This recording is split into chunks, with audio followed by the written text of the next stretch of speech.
Vuitton 37th America's Cup between New Zealand and Great Britain. The British have the will to win. Losing is not part of their mindset.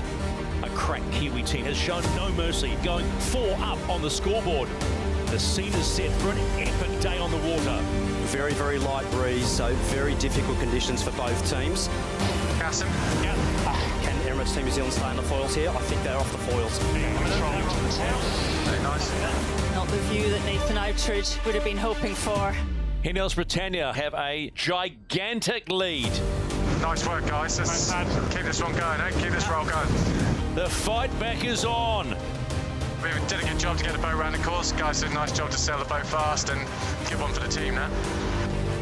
Emirates Team New Zealand still lead 4-1 in the race to 7.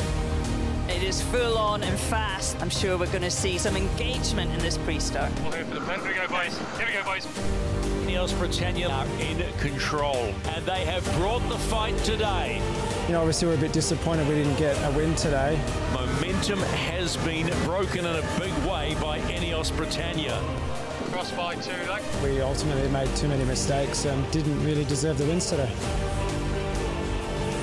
We've got a long way to go in this competition. Back in it.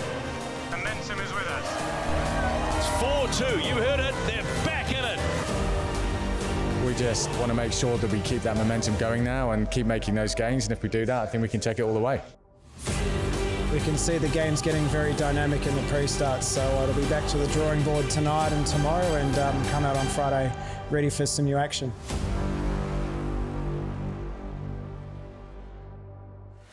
Bien good and welcome to Barcelona, where the fight for the America's Cup has reached boiling point. 2 days ago, Emirates Britannia turned the competition on its head and emphatically broke the defenders' momentum with 2 solid wins. It's now 4-2 New Zealand, and the British are saying the comeback is on.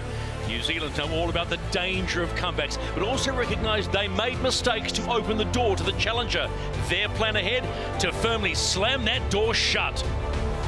The Kiwis have won the Cup twice and defended it twice, and want to be the first team to win 3 in a row.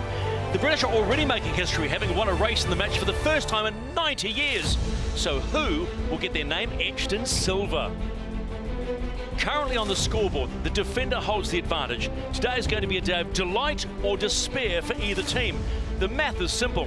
There are only 3 scoreboard outcomes: 4-all, 5-3, or 6-2. Race day 5 is monumental for both teams. Any slip is going to provide an opening for one team to capitalise and ram home the advantage psychologically. The day starts with the challenger entering from port and the defender starboard.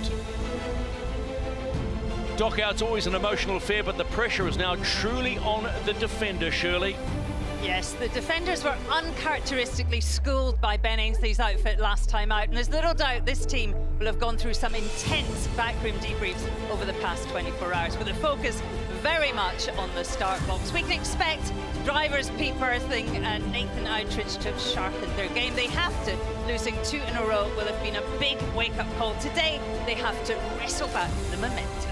And the challenger all on fire, Glenn.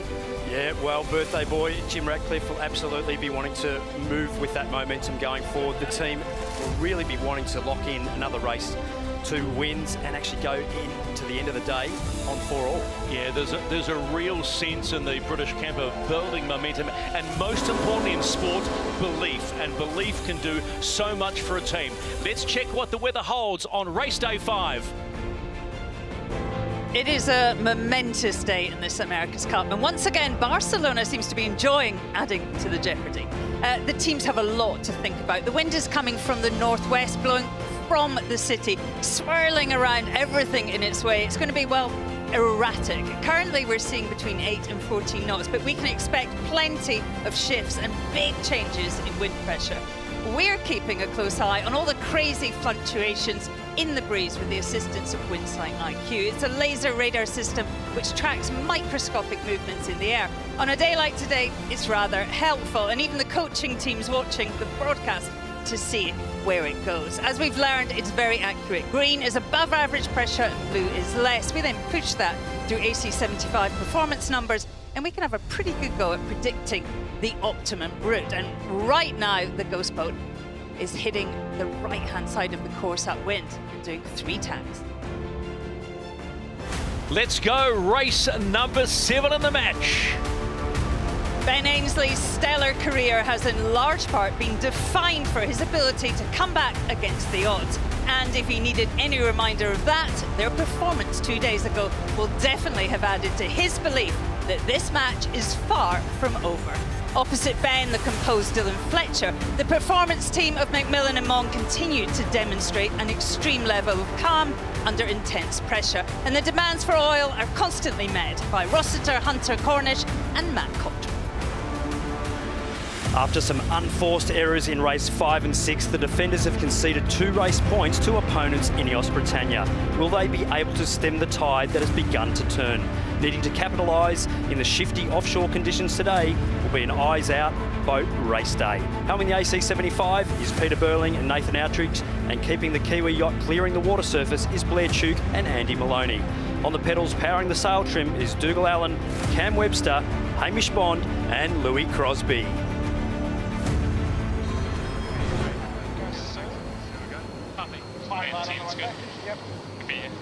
This is the race committee. The wind sampling is complete and this race is live. It is a day where we're going to find which team has nerves of steel. Last time we were racing, we talked about it being a tipping point. It tipped in favour of Ineos Britannia. So how will the defenders respond? Still leading 4-2 in a day where the wind is shifty. It is going to be, we've said it before, snakes and ladders mowing the lawn, but there is so much tension right now. We're really quite excited about this race, not because there's a lot at stake, because this racetrack is full of potholes. It will be a game of nerves, head out the boat, making sure you're in the right spot. Ineos Britannia entering from port. They can come in at 2 minutes and 10 seconds. They look pretty good at time on distance. You'll see the green bar light up. They are good to go. Emirates Team New Zealand coming in from starboard at the 2 minute mark. They might just be a little bit behind, are they? Let's go for Yes, they are, but here we go. The battle recommences on the mid. More pressure for the British as they entered. Just managing to get across there. Breeze anywhere from 6 to 16 knots, puffs and lulls at the moment, so very, very interesting conditions. Massive amount of power needed by the cyclors. This circling, Really sails tight coming in and out. massively tight circle on Ineos Britannia there, so look how tight that turn is all the way around 360. Big push, as you said, with 2,000 watts of power being put in at the moment on board the Kiwi boat. British were practicing these manoeuvres before the start. Currently on lane here. I've just gone really low. They've just gone forward down. I'm going to jump them here. Just trying to get onto one and we've got to get there. They're happening. Hey, board. I'm going to be in a strong position. Okay. It's Team New Zealand on the back foot in this pre-start at the moment. Peeling 17. Okay, just high out of this. Copy. Peeling. Super light, yeah. It's peeling. Let's keep the speed on. Boys. Just safe on the Staying high here when we come. we're still 4 British happy there just to leave them, head back, just light in the start box, 9-10 knots of wind. Come up to try and gas you. I think you got to pace up. Initial right. Numbers dropping here, Pete, on the start. Yeah, we're going to get a good pulse here in a second. Coming away here now. You'll make it 20. TTK, time to kill. Looks like the Kiwis are late. Straight off the line this side. Push, quick push. 7, killing 6. Go high. 4, killing 3. Very flat, Swiss. Killing 2, killing 1. Away. Killing half, all the way. All the way, go. All the way in. Really nice off the line there. Race 7 and the match is definitely a go.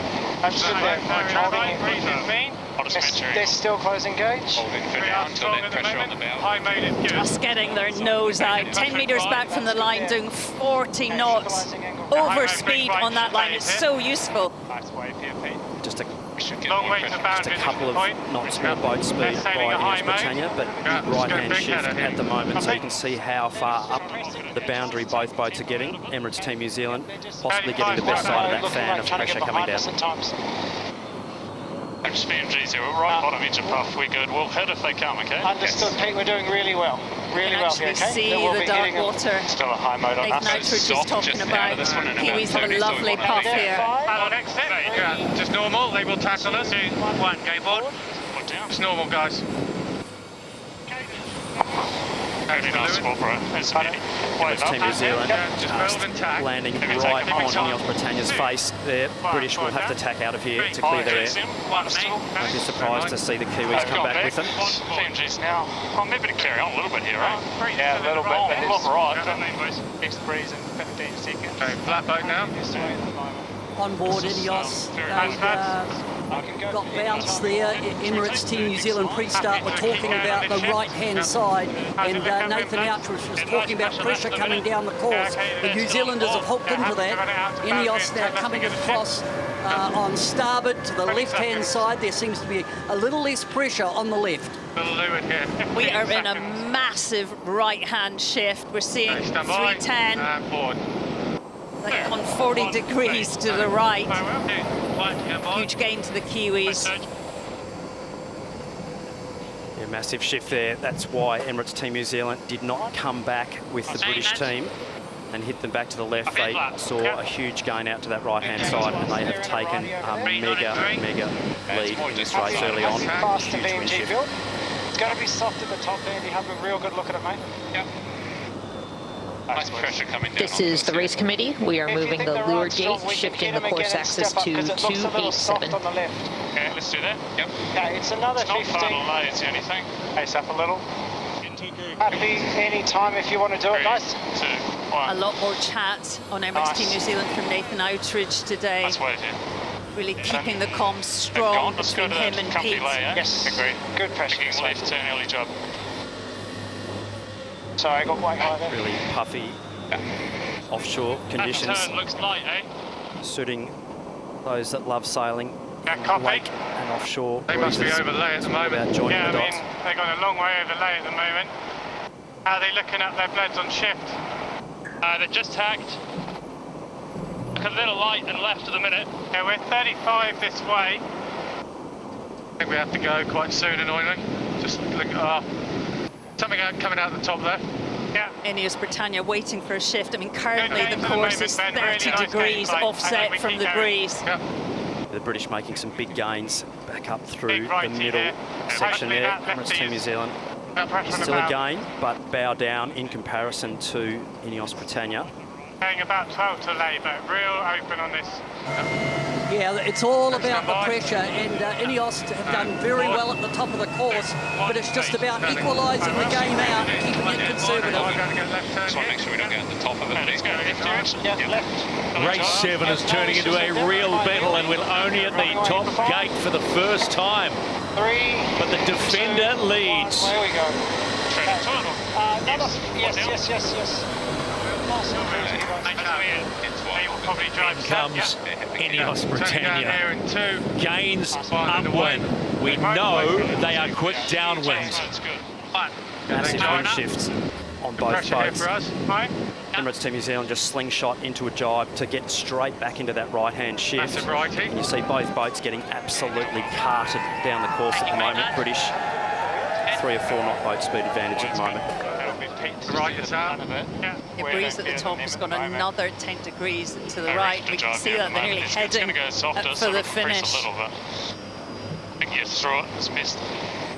BMGs now, mate. Still gaining to us here, guys. Going to get a little light of it, it's not ridiculous. Remember, there might be that real light stuff at the bottom. Real bouncy, volatile breeze. It's like a bouncing ball coming down the course. That's make sure still higher than you're us all staying the on the time. front edge of the ball if you can. Line going on their line, actually. Lifting all the time.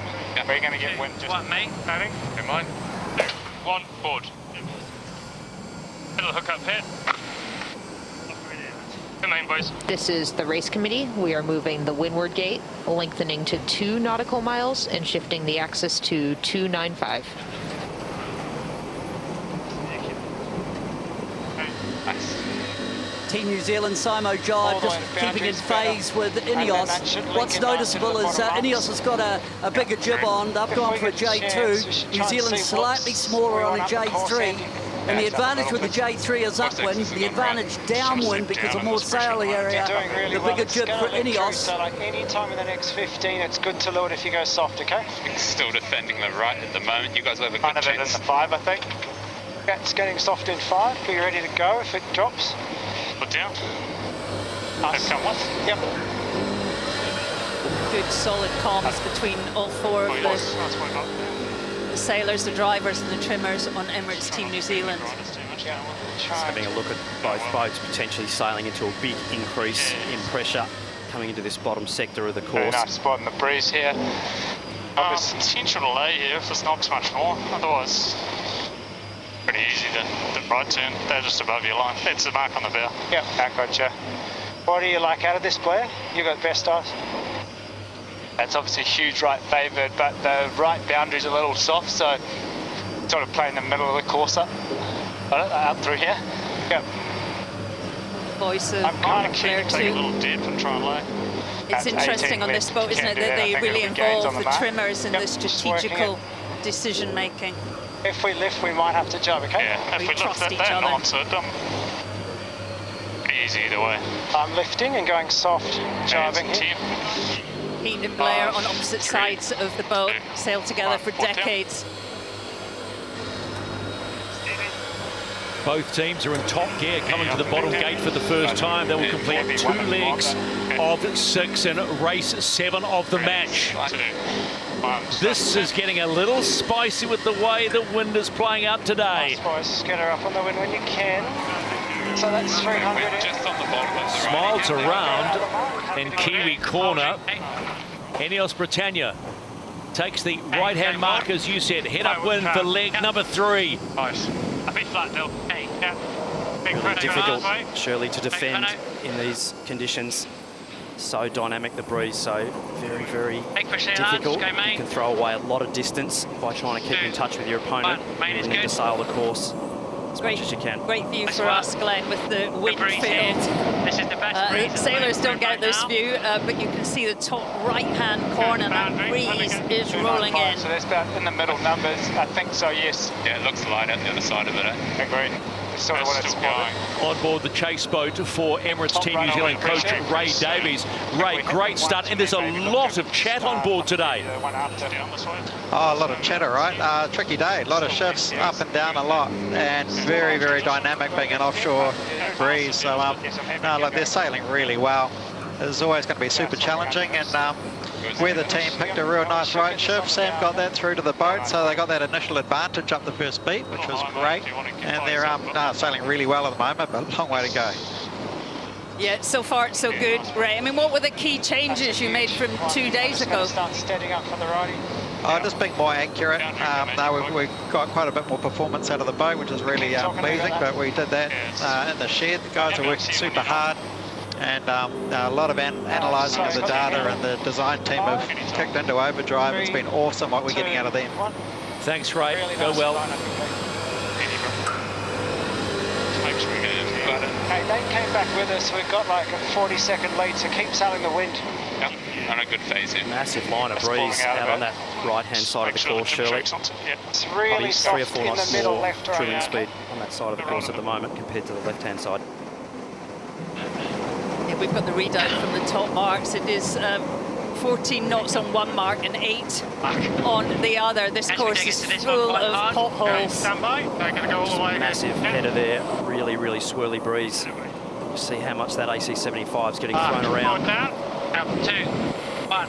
Huge day for the trimmers, the pilots. On board. I'm over here. Going high in this. Let's keep going, boys. Yeah, just flat boat here at the moment, boys. They're obviously laying us at this point with this righty. Agree, high mode in, it's good. Marks are to the right. Copy. Just normal VMG.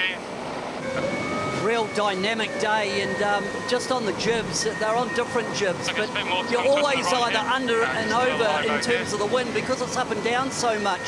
And right now, Ineos on that bigger J2. As they get into that pressure over on the right, they probably are on the overs for the range of the jib. New Zealand are at the other end of that scale. Here we go. This is the race committee. We are moving the leeward gate, lengthening to 2.1 nautical miles and shifting the axis to 300. None of us mind that at all. The wind's up and the 75s are falling at speed. The marks are autonomous, so it's very easy to move them just a few degrees. On the right out of the Olympic port. Yep. That's probably our exit out of here, okay? This is a really nice lane. Yes. It's definitely nice breeze on the left lane. So Yeah, it's better now. There was just a real light patch if we went straight along. They're doing well underneath us at the moment, but There's a nice line here on the port there. All good. it's all good here, okay? How far to boundary out of Tough day when you can only see pressure. I 180 think all degrees. the way So to important to have that Nice pressure trust on the and rear end. communication between both 5 sides. this way. yeah, transition 3, 2, 1.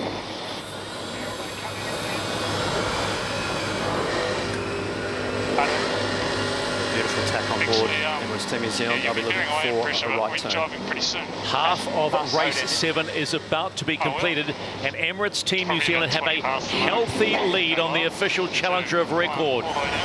And they'll be pretty happy about that in Kiwi corner. Nice. It's a one. It's nice still here. Another 10. Okay, let's go here. And button.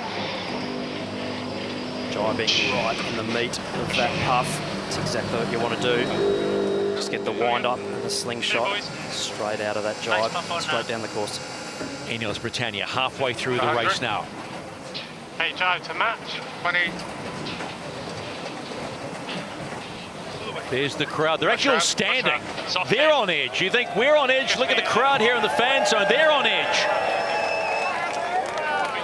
British just on the back side of that puff at the top of the course. Right, so let's drive. Wanting to dig into that if they can. 1, board down. 2, 1, made. Landing. I will. 2, 1. And board.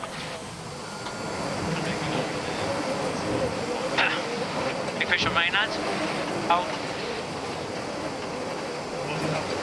You can sense the frustration on Ineos We're Britannia. back in that right again now. They Taking dominated the start and Do they jibe to leeward? it's not gone their way. Quiet on board. It's a game of high speed, Yep. dot to dot at the Having moment to keep through these fast through puffs and this, I lulls. think they're in light. Tricky spot. Huge apparent wind angle changes. Taking me. A lot of steering and trimming today. Very, very difficult to keep the boat locked in as you transition those puffs and lulls. This is good. The best patch. Great shot there of two of Britain's rowing greats. As the sails are coming in and out more and more, they are having to work harder and harder. Quite often in these conditions, the top of the rig seeing a lot different breeze, strength and angle to the bottom of the rig. So very, very difficult to say. You hear Nathan say very, very puffy. I think it's delay. The trim of the boat as well getting affected with a different thrust up high versus low. Same, Just whether we're on a jibe roundup or not. are out the top of it. I wouldn't be surprised if they jibe shortly. Yeah, definitely don't jibe here. No, that's them. Huge game to us, yeah. On board the New Zealand boat, what we're seeing in this flat water, the New Zealand boat looks quite different to the previous day. The boat's very stable, lovely end plate effect with the bow just skimming over the water. And I thought upward the New Zealand boat back into that high mode that they seem to make the gains. So for Ineos, they've just got to keep it as tight as they can, looking for the New Zealanders to make an error. It's probably too left at the moment. And Peter's right, it does look, looks like they're on rails, the Kiwis. Just repeat which side you think's better upwind. Would you put that down to Glenn? Just reassess and change quickly last time from here. Yes. Really, really nice If you've job got eyes in, there. it's a good moment. Keeping those air bombs out of the water, that extra weight And if they the took the other Kiwis have got on the front of pretty their soon, foil arms compared to the back of Ineos Britannia in these flatter water conditions, I think suiting on the jibe back piece, Kiwi so foils maybe possibly a just little quick better over. than when sailing in bumpy conditions. Very nice. We're in two different This winds is right the now. race committee. We are moving the windward gate, shifting the course axis to 305. Left shift, the right mark's quite favoured, but I think average phase has it okay. Yeah, is it going to go back before the bottom, or do you want me to go the whole way? I think you ought to go the whole way. Happy now? Put down. Little wide. That's just soft, just what I was worried about more than anything. Now I'm happy left turn here, guys. It looks shitty here. Thinking one in the slot, or? Yeah, I think so. Entering the bottom gate. Transition. Yep.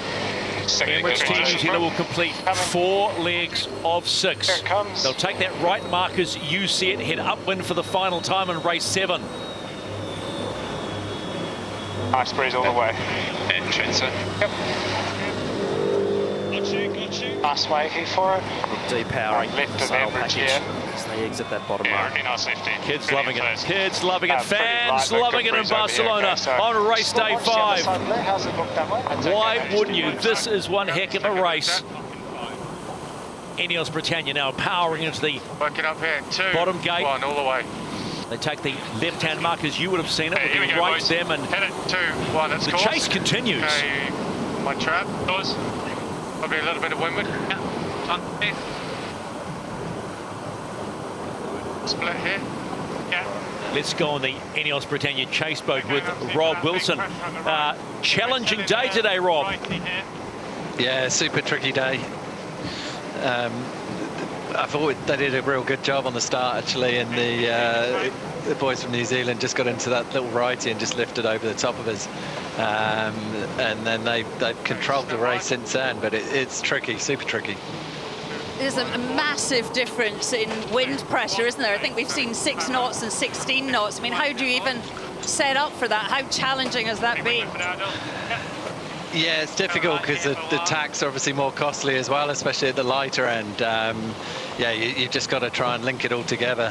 Yeah, like you say, we're seeing sort of 7 to 13 knots, and we've just got to try and find a way around.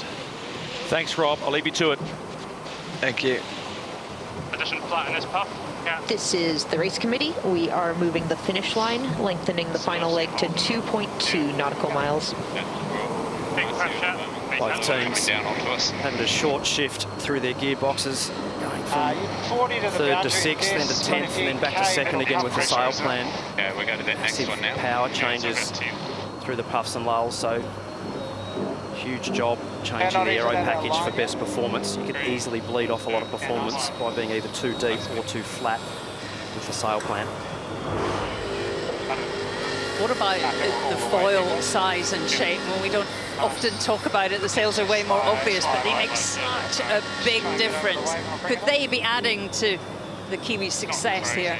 Yeah, look, the foils on board Emirates Team New Zealand only a fractionally bigger at about 1.2 square metres versus 1.15 square metres, give or take, on both boats. So very, very similarly sized. So just a slight bigger foil on board Emirates Team New Zealand than what we're seeing on Ineos Britannia. So both teams having their advantages at different points around the racetrack. The higher speeds potentially going Ineos' favour. I'd be happy to pace up a little if you guys are. Both teams very comfortable. Nice breeze over here. Tip piercing. It's just whether we Those go tiplets on board both boats, adding to the overall span efficiency of the foils. So very much like an aircraft, those tiplets actually increasing the span loading, or effectively tricking the foil into thinking it's longer than it actually is. I'm with you on that, Blue. Let's put you in a -4. Yeah, you got this breeze here. It might knock I think us you're trying to get initially. to lay here now. Potentially. It's going to change so much by the time we get up there. Super light, hard right, but we won't be just Let's don't go go here, out. but happy here, Let's Blue. go here then. So Ineos just losing a bit of ground on this upwind. New Zealand have actually protected the right-hand side all through the race, and it's paid huge dividends. And of course, and when it's puffy and shifty, the leading boat has the pick of the wind, and right now the New Zealanders done a masterful job in this one. 15 to the boundary.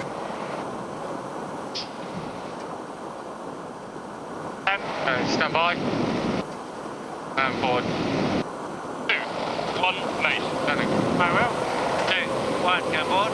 Ben Ainsley, the Andy McMillan. Pressure Handing inside over. you. Big flat. Going to fade out, unfortunately, into the right again. Yeah. Really not a lot of options left for Ineos Britannia to dig back into this point of the race, but Emirates Team New Zealand just linking pressure lines and shifts up really nicely, sailing their own race. Emirates Team New Zealand at the top gate for the final time, looking completely different as they were to what they were a couple of days ago. Speeding it up. 3. When they round that mark, they are heading home to stretch their advantage in the match. Big push, you guys. Nice. 49 See the front of it. exit speed there in that flat water. 2, 1, board. I'm going to be wide. Yes. Turn for me. Oh, good. Button and forward. It's just about keeping it smooth. You can see the Once breeze again, like last time, coming we're better this way. vertically Cliff to down left. onto the water. Okay. Big fans better. across the course of breeze. The last thing that Ineos wanted to see was Emirates Team New Zealand firing past down them towards the finish line, and they're yet to make the top gate. It's been a pretty impressive performance to this point by Emirates Team New Zealand as Ineos Britannia will complete leg number 5 and head downwind towards the finish line. Back in that. We're working away here. 2. On. Hit it, boys. 100. On. 30. Inside the Ineos Britannia camp. Yeah, keep the Union Jack flying. It's a long way to go. Here we go. Lock in. Oh, fucking hell. It's really that big touchdown on board Ineos Britannia. Really puffy and shifty there for them. Stand by. Board down. The race course 2, 1. Nate. won't be their best exit through this jibe after being unsettled. 3, 2, 1, board. It's one of those racetracks where the rich get richer. You get to Stinger navigate your own course 5. through the Part of it pitfalls. coming in. 2. We've seen New Zealand just extend and extend. It's really watching the movie on fast forward, isn't it? Going downwind and upwind through these puffs and lulls. Boats just entering the shifts and the pressure so quickly and then exiting again. So a lot of trim movements and steering, keeping the boat locked in and sailing it. Solidly Best lined up for this breeze at the moment, for this jibe.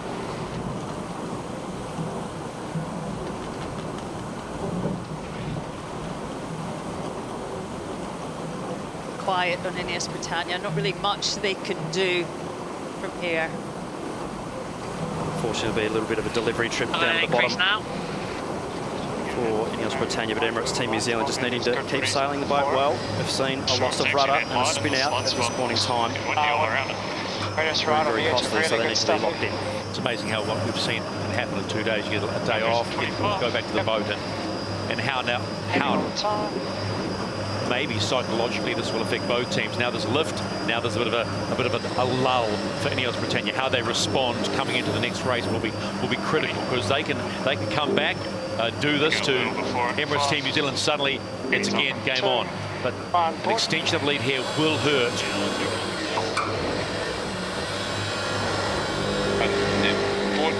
It's a new look, Emirates Team New Zealand today. Just listening to the comms, it is sharper, perhaps with more focus than we'd seen before. Not stressful at all. Sorry about the tone on the first up there. That's all right. 2 key moments for me is Emirates Team New Zealand getting that right-hand side of the upwind beat first time up, but secondly, I think jib choice has really made a big difference here. It looks like the New Zealanders picked the right sail. Stretch through, aren't they? Emirates Team New Zealand have put up the stop sign to the British comeback. They have sailed beautifully, and they've sailed into a bigger lead. The defender leads 5-2 in the match. All the way up. That's what it means, even to the kids. Yeah, come on. But there is still a way to go. It may be 5-2. We've still got another race.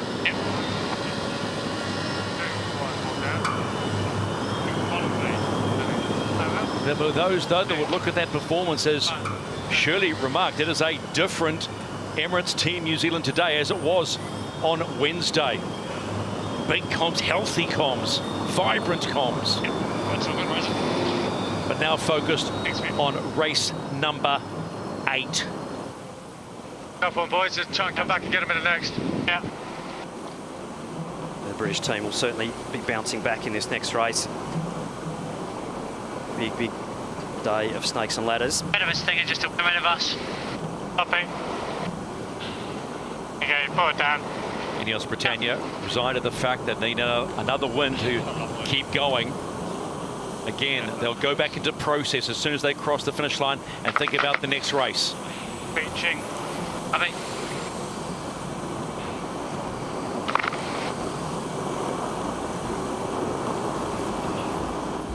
Confirmation of the 7th race in the Louis Vuitton 37th America's Cup.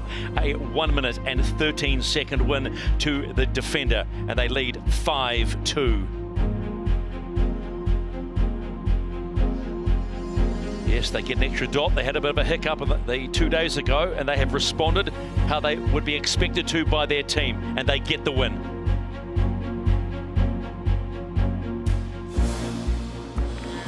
Let's go on board Emirates Team New Zealand and have a chat to Peter Burling and Nathan Outridge. Peter, it seemed like a different type of Emirates today, very sharp. What did you make of that performance? Yeah, well, obviously a completely different day, so it requires a different thing, but yeah, just nice to get out and actually stretch the legs in a bit of breeze. It's really shifty, tricky dynamics, so it was nice to get the first one right and then just be able to sail away from there. Let's talk a little bit about the pre-start. There was a lot going on. Yeah, we probably didn't expect to do quite that many circles, but you know, they were obviously really obsessed by, you know, trying to follow out to the boundary. We actually felt like we did a pretty nice job, kind of really like that right hand side, and went back on some aggressively late times, and that's what gave us that early lead, and nice to be able to capitalise on that. Oh, nice, Pete. Just a quick one for Nath. Nath, obviously a huge right-hand shift, you know, early on in that start. That was something that Ray Davies sort of mentioned that you guys were targeting. Can you run us through that? Yeah, it's a very different day out here today. Super dynamic. It's a big hill upwind of us, and you just got this gust lull situation coming at the moment where 1 minute you got 8 knots, the next minute you got 13 or 14, and big shifts with it. So we were pretty switched on to what was going to happen there, and I think it kind of caught everyone a bit off guard how dynamic that start got, but it was great to get off the line nicely above, and then we were just trying to defend the right-hand side there, but I'm sure the next race is going to be pretty different. And sail choice, Nath, how hard was that pre-start? Yeah, it's been a tough one on the sail choice today for sure. Haven't really seen many of these days here with the breeze coming in, and we got out here and it was 4 knots, and then it's coming nicely, so we were pretty happy with what we had up. I'm sure we'll assess now and work out if this is going to continue to build or if it's going to drop, but yeah, I'm glad I'm not the one who makes the final call on the sail choices, but yeah, it's definitely a day where Ray and Clouds and all the guys are working hard as well, so it's a full team effort to get the boat in the right config and for us to race it well. Nice, mate, thank you. All right, let's move on to Ineos Britannia, have a chat to Ben. What are your thoughts on that race, Ben? Yeah, tough race for us. We looked like potentially going to be in reasonable shape off the start line, and the breeze just kicked in hard on the right, and they did a nice job defending that and got a lead, and again just defended the pressure and shift. So that was kind of it, really. So yeah, tough race for us, but we'll keep plugging away and come back, try and get another one back in this next one. Ben, I'm sure your head is already into the next race. In these kind of volatile conditions, what's the plan? How do you limit the risk? Yeah, you're right. It is difficult. It's big shifts out here, big pressure differences. It's trying to keep the head out of the boat, trying to predict what's coming next, and match race. And that's the challenge we're all up against. So yeah, we'll try and figure it out, do a better job next time. Oh, just a quick one for Dylan there, Benny. Obviously, massive weather calls going on here at the moment. Dylan, what sort of strategies do you think you guys will be working through to sort of try and pick up those early shifts? Yeah, I guess we're just, working with our weather guys, and yeah, it was obviously a tricky one, that one, but we'll be bounced back strong for this next one. Thanks, mate. Good luck for the next one.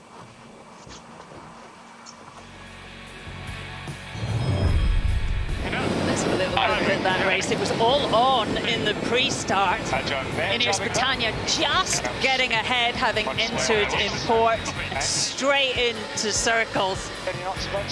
I think they've both been practicing that really tight circles. Absolutely ripping the boats around there. When we got to the start, it looked like Ineos Britannia had the edge. They were over speed, closest to the line, slightly ahead of the Kiwis. But Emirates Team New Zealand had seen that lovely shift on the right-hand side. They knew it was there, they wanted it, they capitalised on it, and defended from there. Yeah, I think so, Andy. By gate 4, Emirates Team New Zealand have done such a lovely job of connecting the dots, the wind pressure, the puffs and the shift, and extended their lead by nearly half a kilometre. Nice breeze all the way. Good job, round up there. And when we got to the finish, they were over a kilometre ahead. Emirates Team New Zealand made it 5-2. All the way up.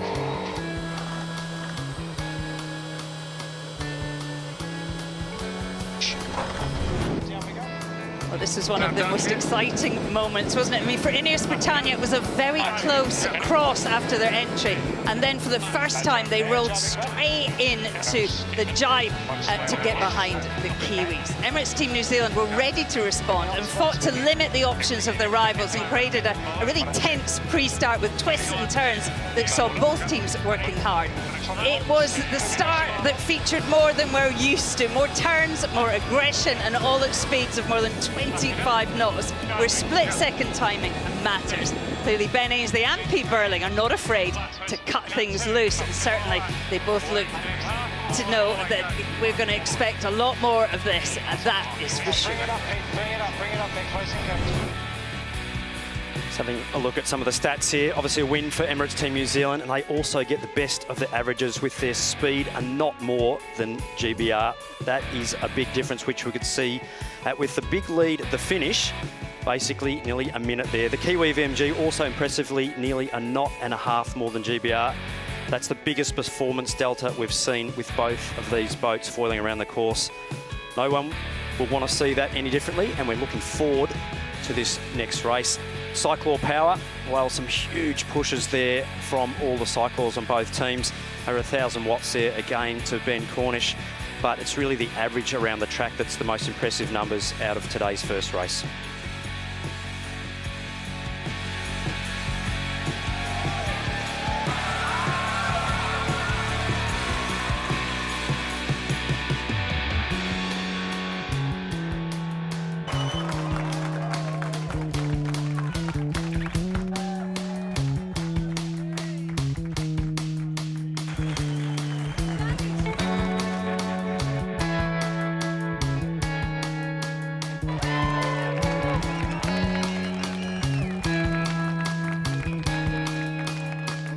That Kiwi win, let's turn our attention to one individual. When it comes to bragging rights, few can match Hamish Bond's rowing achievements. The 38-year-old's a 3-time Olympic gold medalist, 8-time world champ, 2-time world record holder. Now that's not impressive enough. He's also a 3-time New Zealand cycling champion. Now he's helping the Kiwis pedal for a win. I suppose that's the way I've seen my sporting career, is just chapters along the way. And I thought I'd had their last chapter, but, you know, this is an epilogue, you know. I started off in the senior Olympic New Zealand rowing team at the age of 20 in 2006 and teamed up with Eric Murray, where we went on a run of 8 consecutive World Championship and Olympic titles.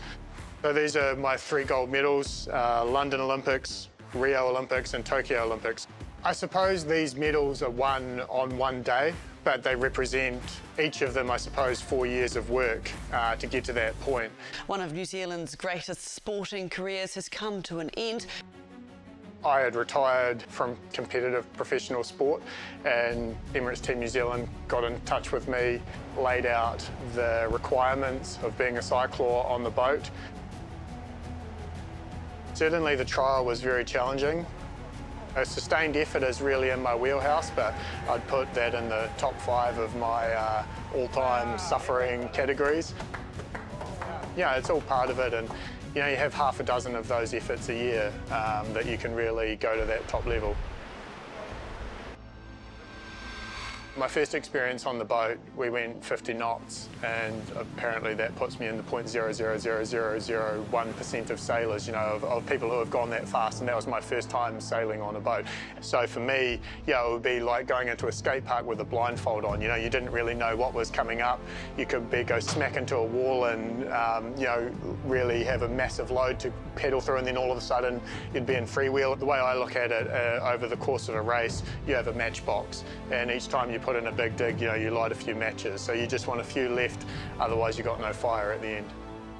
You have an unknown demand of what's going to be coming up, and basically you have to work as hard as you can, but also save a few matches just in case it gets sticky at the end of the race. I do rely heavily on, you know, I've done this before, I've suffered before, I can do it again. I think the single biggest thing that I've learnt throughout my time is that success is not a surprise. It's building blocks every day to ultimately create that pyramid. And also, you're not doing it by yourself. You are standing upon the shoulders of multiple other people that have helped you get to where you are. If you know what you're capable of from training, you know, you've put yourself into those really tough spots, those dark spots in training, where you've pushed yourself to the limit, then you're not going to have that variable performance come race day. It's definitely part of my MO to want to be the best. I want to be the best in the team. I want to be the best cyclor in New Zealand and around the world. That's my mentality, is to be the best that I can be, and that only helps the wider team.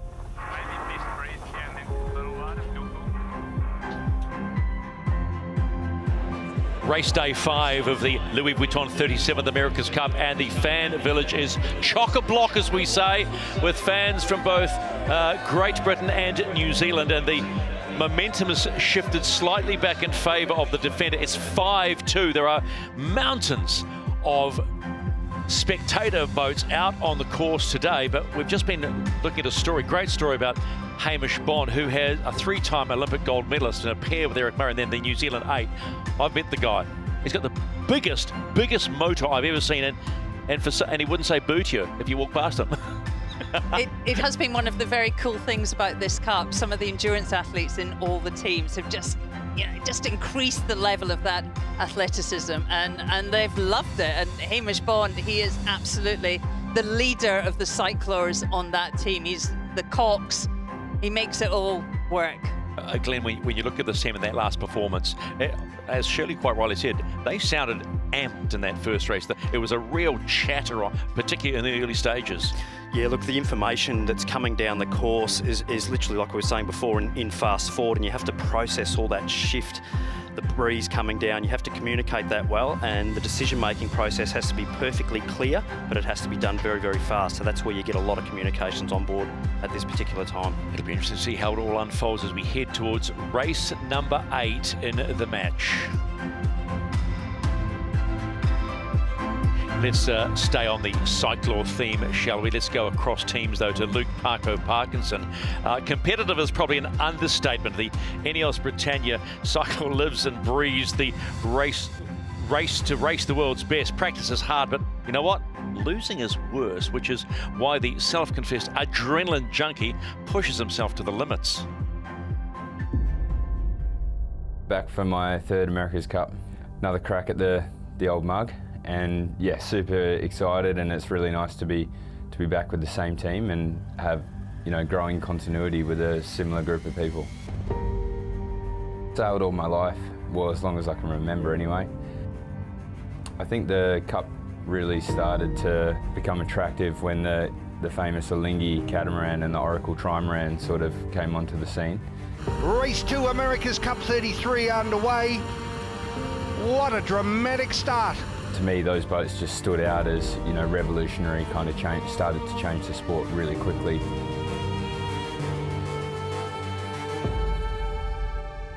The faster sort of boats, with being right on the edge of control, being rewarded for sailing well and then punishing for making small errors, it's something that's really attractive to the style of sailing that I like.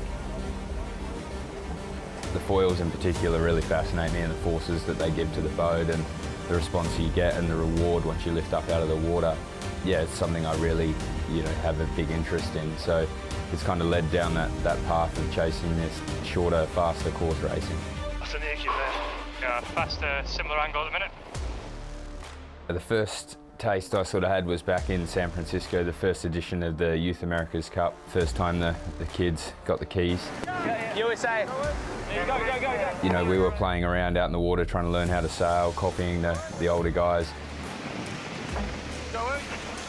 Nice work. The big thing was the presence that the 72s and the full cup teams have on the water is huge, and going into the Youth America's Cup was sort of like going to school, and it wasn't so much about the skills that you had, but it was your ability to learn and create the new skills. Given the opportunity to meet the other cup sailors and start developing those relationships to be ready for maybe that one opportunity or one moment that you get to showcase what you've been learning over that period of time.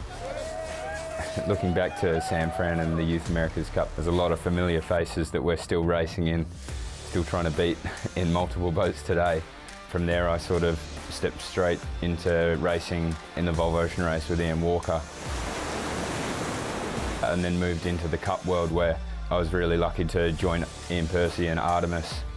Yeah, we made it really far through the Challenge Series. It was race for quite a while with the Kiwis. The learning curve was massive, and I guess being there from reasonably early days in that cycle to come through sort of builds you in confidence and in training to prepare you for when you go into the racing. The ocean race is something that I've always wanted to do. It's such a big challenge in terms of just how hard it is and the strain. It's quite an endurance event, and like the pacing and looking after the boat, looking after your body. There's so much to it. It really tries to break you, but the sense of reward is really high. The cup comes a little bit more in pulses, and at the end of the day you do get to go home each night and reset and come back in the morning. You've got a little bit more space from your teammates.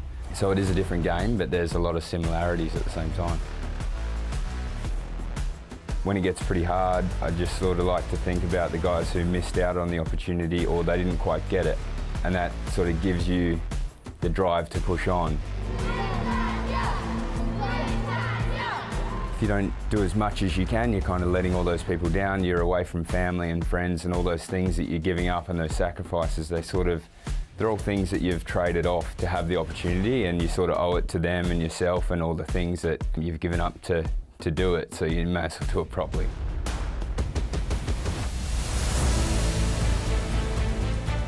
Foiling just makes sense, really. Like the boats, they respond really well to it.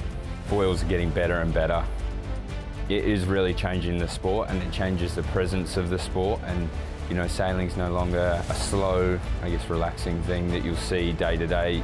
People can go out in the water and say, whoa, what was that just went flying past? So, there's still definitely a place for displacement sailing and planing sailing as well, but having that, the foils and lifting up and that different sort of appearance and speed definitely attracts more people to our sport, which I think is key. Good breeze between us and the mark. Yeah, nice. I never saw sailing going sort of in this direction. To be able to have a boat of the size that we do now, to be able to get up and foil and to go the speeds, I don't think anyone saw that coming. Okay, 2, 1, board down, moving. 3, 2, 1, mate, landing. 2, 1, going forward, very good.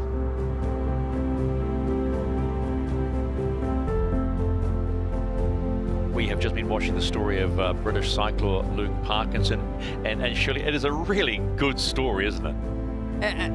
Just looking at that VT, he really has done it all. He's won the Volvo Ocean Race around the world, raced, fully crewed, done all kinds of sailing. He's an extraordinary talent, and other teams do it as well, but on Ineos they always have a sailor cycler on one side of the cycler team, and obviously they have other functions to do. But you've seen it firsthand. The dedication to being a cycler is something special. Oh, look, it really is, and I think for all the team members on board, that just relentless passion and dedication to be the best you can absolutely be, and a big part of the team. You know, you win together and you lose together at the end of the day, and all the team members, particularly the cyclists, just absolutely putting in everything they can. They're pedaling for their life to stay in the regatta. Yeah, exactly. But the appreciation is always shown, as we have seen so often in this regatta, as the trimmer, wherever they're sitting, or the helmet, pat them on the head up, they get the win, because they know the amount of effort that has gone in to power these magnificent AC75s. That's the boat that leads 5-2 in the match, and one of their team members is Blair Tuke, a multiple Olympic and world champion sailor, and he knows from experience that it takes dedication, hard work and sacrifice to win the America's Cup. He's held it aloft twice. He is determined to make modern history by completing the hat trick. We're going to win the America's Cup. That's what the goal is. The goal's not to defend it. I hate the word defend, because it's like you're already on the back foot. If anyone within the team thinks that we're trying to defend it, then we're in trouble. What do you want me to do with this? Kia ora, my name's Blair Tuke, and I'm one of the trimmers on board Emirates Team New Zealand. It's interesting looking back and seeing how we've evolved over the last 10 or so years. There was times when the team almost fell over. And let's not forget, it was just 4 days ago, folks, that Emirates Team New Zealand were sitting on match point, and it is Oracle Team USA keeping the cup. If we hadn't have pulled it off in Bermuda, it would have fallen over, and that would have been the end of Team New Zealand. The New Zealanders paddling into the history books. We were young, naive. You know, we were lucky to come in at a time where experience in the America's Cup didn't count for so much, because these boats were new. 2021 was a learning time for us as a team, especially in the sailing team, where we were taking on more leadership. So we can celebrate with you all. How we've developed as a unit, even over the last 3 years, has been pretty impressive, I think. We're gearing up this time round to be the most well-rounded team. We want to have the fastest boat. We've been working incredibly hard over the last few years as a whole unit to develop it, design the boat, engineering, the ways we build the boat, the way we race the boat. We're not standing still, we're always trying to step it forward. If you have a big group of people all trying to step forward, then that's incredibly powerful. The first and most important thing is that you're a good human, and then comes a good sailor. When the heat comes on, that's when you really learn about the character of someone, and that character then is what holds you in those pressure moments come race time. Every time you pull on the black jersey, it's an unbelievable feeling. For me, the core of that's been the Olympic Games. You know, when Pete and I have represented our country, it's an unbelievable feeling. It's on, race 10 of the America's Cup match 2021. Luna Rossa Prada Pirelli, defender, Emirates Team New Zealand. That moment when you know it's coming down to the next 25 minutes of your life to absolutely nail what you need to and what you've trained so hard for the last few years. It's a feeling like none other, and something I love, to be completely honest. It's not that we're unaware of the pressure. You know, we're trying to win the America's Cup for the 3rd time. But I really believe the squad we got this time is the strongest we've ever had for the America's Cup. It feels like heading into this final stretch that we're here, and we're absolutely as driven and as hungry to try and win and to race that boat hard as we've ever been.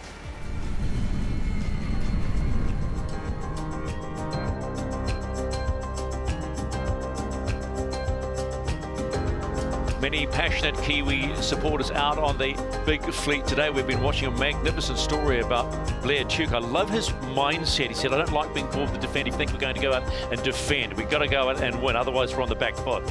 Yeah, absolutely. You know, have to go into the America's Cup, you know, as a challenger, because that's what you're doing. You're actually challenging yourself to retain the title. And if you go in thinking that you're going to do it easy, you've got another thing coming, as we've seen.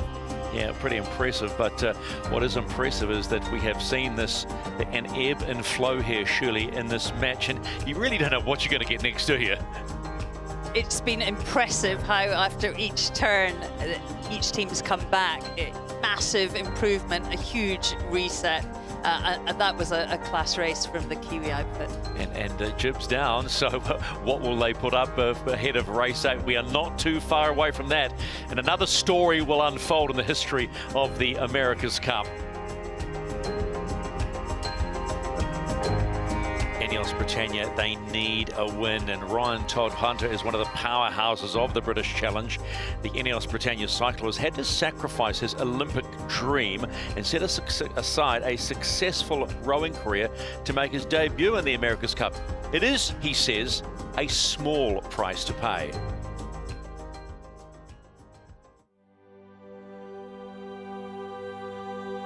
I was a member of the GB rowing team. I'd say like most of the new people here all come from rowing. Very randomly, my cousin got tickets to watch rowing at the 2012 Olympics, and like honestly didn't know anything about rowing. I came from a small town in the north of England where rowing wasn't a thing. There was no clubs anywhere. And I was like, what is this new sport? Like, I've never seen this before. I remember like me and my dad walked the course, and there was like a talent ID thing there, and it was like, are you over 6'2"? Are you this, this, and this? And my dad's like, I think you fit that mold. Sport was like a big part of our family from a young age, and like my dad and my dad's brother, they were big into rugby and like very competitive, so like grew up with sport and competition. So I knew like what the top level looked like. So I joined the local boat club. There was 4 of us at uni, and then like the rest is history. I kind of like had my head set on like, okay, if I'm gonna do this sport, like I'm gonna take it as far as I can. But I was pretty late to starting. I think when I started taking it seriously, I was 20, 21. So compared to a lot of people, that's really late. But I also had that vision and that ambition that, yeah, I was gonna take this as far as I can. I got a scholarship to Durham University, big rowing university, and that's where it really kicked off. And I moved on to Leander Club. So it was kind of like in a way, like a blind faith, but like I knew I wanted to be at the top level. I got hold of all the erg scores from around the country, like put them in a spreadsheet, and I was like, this is where I need to be. Like, here I am now, but if I want to make it, I need to be at this score. I'd say I'm a very ambitious person. And when I set my head to a goal, like I do go the nth degree to achieve that. The official challenger of record, Ineos Britannia, are the first team through to the Louis Vuitton Cup final. I didn't know when I set out this where I'd be, but for me, like, this is amazing. When I moved to Emirates Cup World, I brought 0 sailing experience with me, and my first ever sailing experience was on T6. I sat in the back of a following yacht going the best part of 40 knots, and that was my first ever experience of sailing. But since then, I have done my level 1 and 2 RYA sailing course in Picos. Giving up my Olympic dream it was really hard at first. Like, I'd spent 8, 9 years committed to one dream, and I was well ingrained in that system. And then the opportunity to be part of a team that's going for the America's Cup, something they've never done before, this year really feels like it could be the campaign to do it. I don't want to miss that opportunity to be part of this, and I want to be part of that team pushing to win it for the first ever time.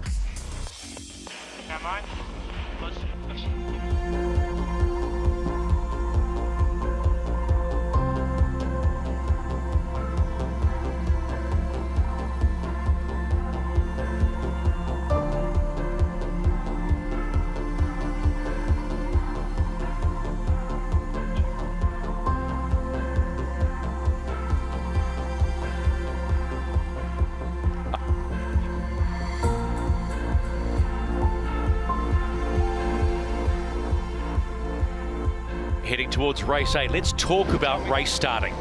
Hasn't it?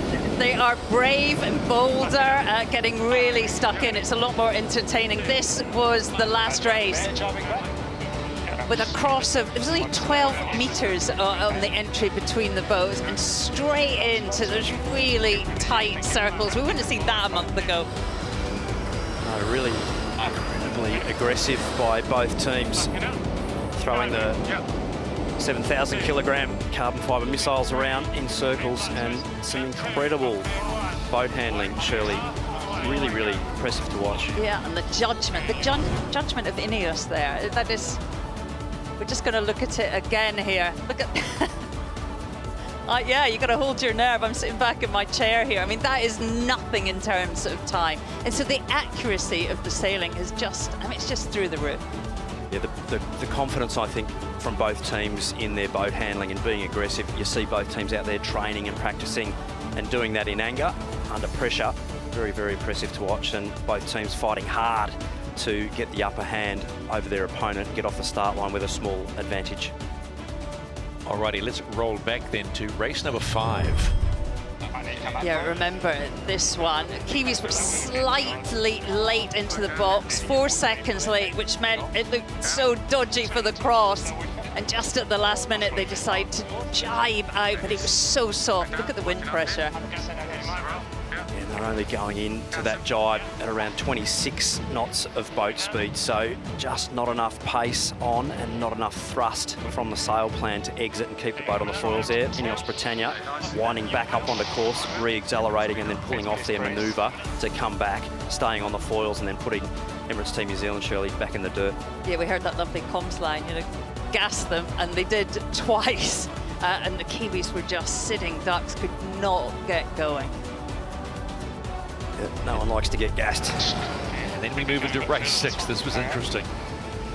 Yeah, New Zealand were spinning inside GBR, and GBR are now windward boat above the line. And in match racing terms, I mean, one of the worst possible positions. We thought they were completely chicken-winged up, and the only hope for Great Britain was to use the boundary. It's like a wall, and try and mix things up. And pre-start, the boundary is like an obstruction. GBR was still in trouble though, weren't they, for a long time? They could have been held over the start line. But they managed, this was such a move, wasn't it? Wriggling their way out of that. They did an absolutely brilliant job there, and really, Emirates Team New Zealand, I don't think we're expecting them to accelerate quite as quickly as they did to get over the top, and in the end, Emirates Team New Zealand being forced to tack away down speed as both boats hit the line. Ineos Britannia only a metre off the line there, over 30 knots after the whole restart, so a brilliant job by them, and Emirates Team New Zealand paying the penalty for not executing as well as they would have liked. So a little bit of instruction from the team here about the starts. Let's just now check what the Ghost Post says about race number 8. Yeah, we haven't looked for a little while. It is very volatile. It's still blowing from about 300. Look at that, massive differences in wind pressure. That lovely puff coming down from the top. It's going to be hard at this. You can see behind the city's really built up, and the wind has to come through all of that. There's also a great big mountain behind it. Sometimes the wind comes from one side or the other. I'm going to, you're just running the Ghost boat here. I mean, it's not going to the boundaries. It really is just putting the puffs together, getting in that stronger breeze and the top. But I'm sure it will all be different come in start about 10 time. seconds. Yeah. All righty, let's head onto the water with Peter Lester. Peter, from your perspective, conditions. Got quite a lot of high cloud, and the city hasn't got any heat about it, so we're not going to get any effect from the land. And probably on a shifty, puffy day, it's less puffy than it will be, or it could be, if the sky cleared. But getting that headsail choice correct for over a wide range of conditions, especially wind strength, I think that's one of the keys to the door.